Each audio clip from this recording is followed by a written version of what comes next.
साधु माने परमार्थी। जैसे वृक्ष कबहु नहीं फल भके, नदी न संचय नीर, परमार्थ के कारणे साधुन धरा शरीर। एक जगह साधु और वृक्ष की तुलना एक समान की गई। जैसे वृक्ष में उसकी छाल छाया, गोंद, वलकल, गंध, सुगंध, मकरंद, हरितिमा, जड़ें, उसकी सूखी लकड़ियां जैसे वो ईंधन बन जाएंगी, या समिधा हवन की भी लकड़ियां वही हैं और चूल्हे की भी, गंध सुगंध, उसके सूखे पात पल्लव सब काम में आता है। वैसे शास्त्र कहते हैं साधु की हर चीज काम में आती है। वो पारमार्थी है, वो वैसा ही हो जाता है। अपने लिए जो संग्रह संचय न करे वही साधु ना। एक बहुत अच्छे महापुरुष हुए और तब मेरे सन्यास का शैशव काल था। बस मेरे सन्यास का वो बचपना था। अब वो कितने साधु बन पाए ये तो अभी भी मैं अपने से पूछता हूं तो समझ नहीं आता। अभी भी अभ्यास चल रहा है, अभी भी तो प्रैक्टिस चल रही है ना, अभी भी तो समझने की कोशिश कर रहे हैं, कुछ अच्छा रोज करने का प्रयास है। पर ये मुझे बात उस दिन की याद आती जब करपात्री जी महाराज ने से पूछा किसी ने कि महाराज साधु को परिभाषित कीजिए, साधु माने कौन। और तब मेरे सन्यास का वो शैशव काल था, बहुत बिल्कुल बाल्यकाल में घर छूट गया मेरा, अभी तरुणाई आई भी नहीं थी। ये तब की घटना है कि करपात्री जी महाराज के पास हम वृंदावन में बैठे थे और पूछा किसी ने, वो कुछ पुस्तक लिख रहे थे और उन्हें कोई बड़ी सामान्य परिभाषा चाहिए थी साधु की, उन्हें कोई बहुत गांभीर्य परिभाषा नहीं चाहिए थी साधु शब्द की। तो ऐसे विनोद में उन्होंने पूछ लिया कि महाराज साधु के लिए कोई पंक्ति लिखनी थी मुझे, ये साधु माने क्या। और वो व्यक्ति बड़े गंभीर थे जो पूछ रहे थे, पठित थे, बहुश्रुत थे, बहुश्रुत और एक वेल रेड, इसमें अंतर है, ध्यान रखना।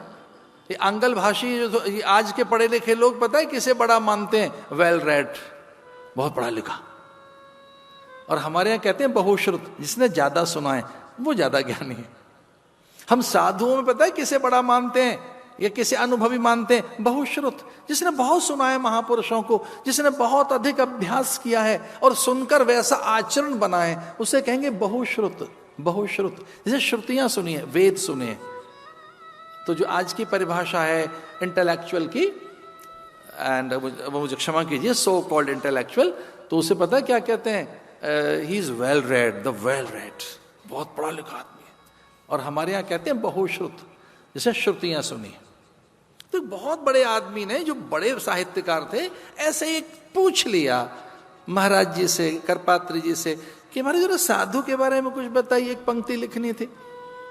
तो जिस ढंग से, जिस तेवर से उन्होंने पूछा, करपात्री जी ने भी उसी तेवर से उसका उत्तर भी दे दिया। बोले साधु माने जानते हो साधु कौन? साधु और संसारी में एक ही अंतर है।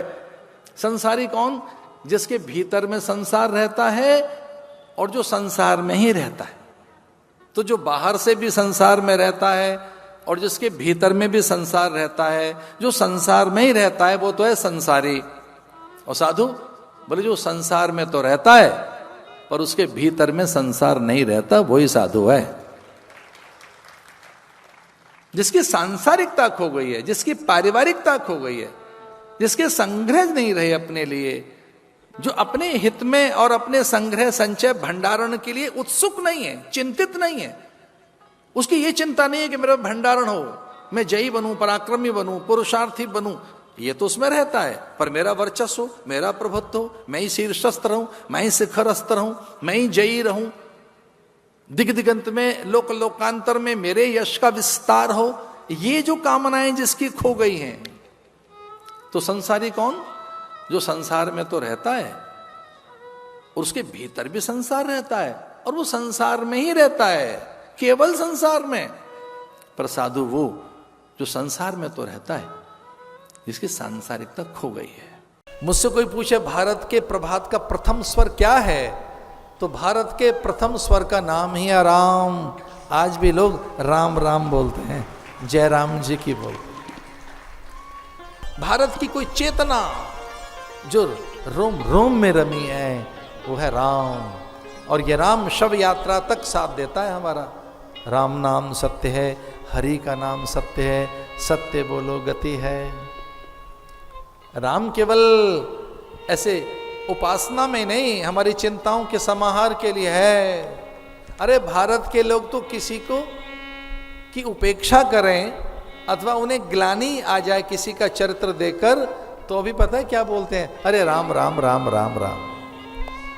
तो किसी का अच्छा चरित्र न सुनाई दे तो कहते हैं राम राम राम। क्या चर्चा कर रहे हो, बंद करो भाई।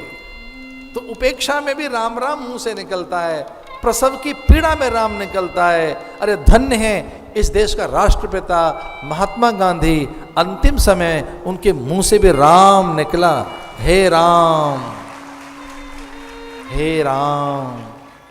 और मुझसे कोई पूछा राम क्या है, तो भैया राम एक पंक्ति में बताए जा सकते हैं, राम भारत का चरित्र है, भारत की मर्यादा है, भारत का शील संयम सदाचार नैतिकता है, भारत का त्याग है। राम जानते हो कौन है? सच्चा पुत्र है, सच्चा पुत्र, सच्चा शिष्य, सच्चा सेवक, सच्चा जनसेवक, सच्चा राजा है। आज भी लोग, आज भी कितने लाख वर्ष हो गए राम के राज्य को गए हुए, आज भी भारत में कोई पहली मांग है तो राम राज्य की मांग है।